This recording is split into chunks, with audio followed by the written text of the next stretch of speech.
Hi friends, welcome to BALAKAVI channel. இன்னைக்கு வந்து சுக்கு மல்லி காஃபி எப்படி செய்யறது அப்படின்றத இந்த வீடியோல நான் உங்களுக்கு ஷேர் பண்ணியிருக்கேன். அதுக்கு நான் பொருட்கள் கொத்தமல்லி, தனியா வந்து ஒரு 50 கிராம் எடுத்திருக்கேன், சுக்கு 25 கிராம் எடுத்திருக்கேன், மிளகு ஒரு 40 ல இருந்து 45 வரைக்கும் மிளகு இதுல இருக்கும், ஏலக்காய் வாசனைக்கு 3 எடுத்திருக்கேன். இது எப்படி ரெடி பண்றேன் அப்படின்றத இந்த வீடியோல உங்களுக்கு நான் ஷேர் பண்றேன் फ्रेंड्स. அதுக்கு முன்னாடி இந்த வீடியோவை நீங்க புதுசா பாக்குறீங்கன்னா மறக்காம லைக் பண்ணுங்க, உங்க ஃப்ரெண்ட்ஸ்க்கு ஷேர் பண்ணுங்க, BALAKAVI சேனலை சப்ஸ்கிரைப் பண்ணுங்க फ्रेंड्स. இந்த மல்லியை சேர்த்துக்கிறேன். கொஞ்சம் மிதமான தீயில வச்சுக்கோங்க. இப்போ இந்த மல்லியை கொஞ்சம் வாசம் வர வரைக்கும் வறுத்து எடுத்துக்கிறேன். இப்படி வறுத்து எடுக்கும்போது சுக்குமல்லி காஃபி நல்ல மணமாக இருக்கும். நம்ம வச்சு ஸ்டோர் பண்ணும்போது நமக்கு எந்தவித வண்டுகளும் விழாமல் இருக்கும். அப்படி இல்லைன்னா நல்ல வெயிலில் காய வச்சு பொடி பண்ணணும். இப்போ வந்து வெயில் கிடைக்கிறது கஷ்டமாக இருக்குது இல்லையா, அதனால் நான் இதை மாதிரி அடுப்பில் ஹீட் பண்ணிக்கிறேன். அவ்வளோதான், மல்லி ஒரு 2 நிமிடம் வறுத்து எடுத்துக்கிட்டேன். நல்ல வாசம் வந்துருச்சு. இப்போ இந்த இடத்துல நான் எடுத்து வச்ச சுக்கை தட்டிவிட்டேன். ஒரு உரல் வச்சு தட்டிக்கிட்டேன்.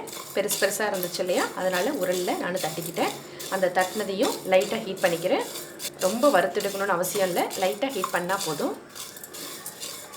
நான் எடுத்து வச்சுருக்கிறேன் இந்த மிளகை சேர்த்துக்கிறேன். வாசனைக்கு 3 ஏலக்காய் சேர்த்துருக்கேன், அதையும் சேர்த்துக்கிறேன். இப்போ நான் அடுப்பை ஆஃப் பண்ணிடுறேன். இது அப்படியே இருக்கட்டும், கொஞ்சம் நேரம் ஆறட்டும். ஆறணுன்னே ஒரு மிக்ஸி ஜாரில் எடுத்து பொடி பண்ணிக்க போகிறேன்.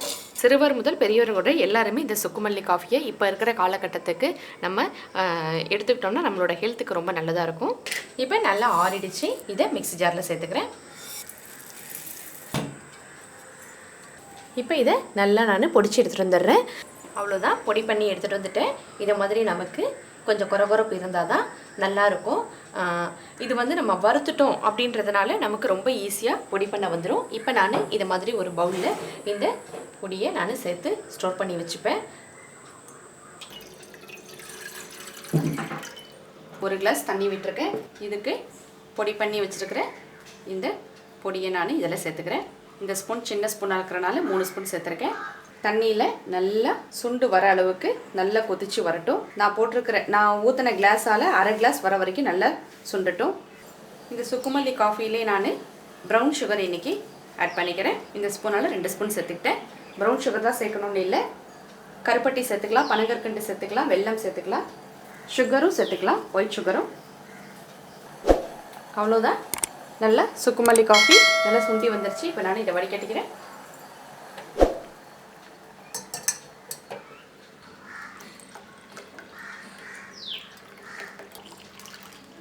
எவ்வளோ பெரிய கிளாஸில் நான் தண்ணி ஊற்றிருந்தேன், அதில் நம்ம சுக்குமல்லி பொடி போட்டு நல்லா சுண்ட வச்சதில் இவ்வளோ தான் கிடச்சிது. அவ்வளோதான் ஃப்ரெண்ட்ஸ். இப்போ இந்த காஃபியை நம்ம குடிக்கும்போது நம்மளோட உடம்புக்கு அனைத்து விதமான ஹெல்த்தும் கிடைக்கிது, நல்ல நோய் எதிர்ப்பு சக்தியும் கிடைக்கிது. உங்களுக்கு இந்த வீடியோ பிடிச்சிருந்தா மறக்காமல் லைக் பண்ணுங்கள், உங்கள் ஃப்ரெண்ட்ஸுக்கு ஷேர் பண்ணுங்கள், BALAKAVI சேனலை சப்ஸ்கிரைப் பண்ணுங்கள் ஃப்ரெண்ட்ஸ். தேங்க்யூ ஃபார் வாட்சிங்.